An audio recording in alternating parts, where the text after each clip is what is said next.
I'm Ava Jean Westland, and welcome to this special 2016 election edition of Virtually News. With the history-making election only weeks away, we here at VGNN felt the need to add to the insurmountably ginormous amount of news coverage that has already overwhelmed you and placed you in a constant state of panic and apathy. We begin tonight with a look at the two presidential nominees, the Democrat, Hillary Rodham Clinton, and the Republican, Donald J. Trump. Let's start with the woman who may possibly make history twice come this November. As the first female president of the United States, and as part of the first presidential family to have two living U.S. presidents not only married to each other, but living in the White House twice. Hillary Rodham Clinton, lawyer, former First Lady, Senator, Secretary of State, mother, wife. A woman not afraid to challenge the status quo. Risk taker, calm under pressure, a true game changer.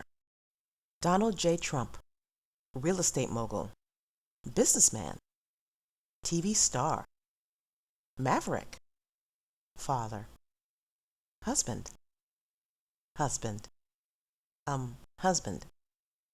A man not afraid to challenge the status quo, a risk taker, a straight shooter, a true game changer.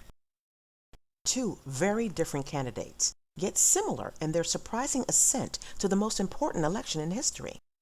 There has been countless news coverage showing how passionate most Americans feel about these two candidates. But here at VGNN, we want to expand the scope and find out what people in other parts of the world feel about this election. It has taken him months of travel and research. Here with an in-depth report of the impact of this election on the international level is our global correspondent, Corwin Allen. Welcome back, Corwin. Thanks, AJ. It's good to be back. I've spent what feels like months traveling the globe to find out from our international neighbors their honest thoughts on the upcoming election. And what we've found is that this election is on everyone's mind. I asked people, what are your thoughts on the upcoming U.S. presidential election and the two candidates? Here's what they had to say. In Russia, in China, in Australia, in Egypt, and finally in the UK. Wow, Corwin. Lots of intense reactions to the election.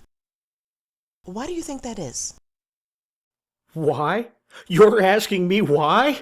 Look around you, woman. The world is going mad. It's like an episode of The Twilight Zone. No, that was a good show. It's like a mutant hybrid of The Outer Limits meets Here Comes Honey Boo Boo. Well, I think Corwin is suffering from a bad case of jet lag and probably needs to get some well-deserved rest and a higher dose.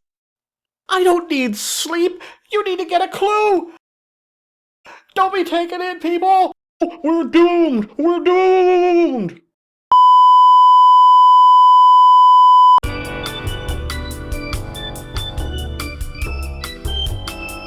Welcome back to Virtually News.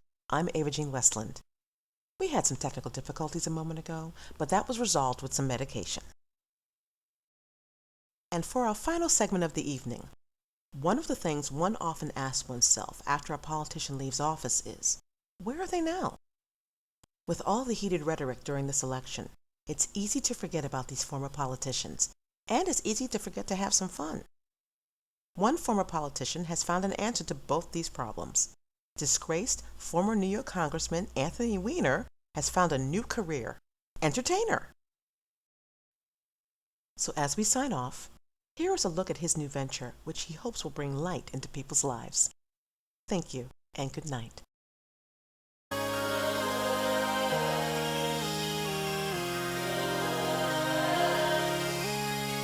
She loved me and I don't understand.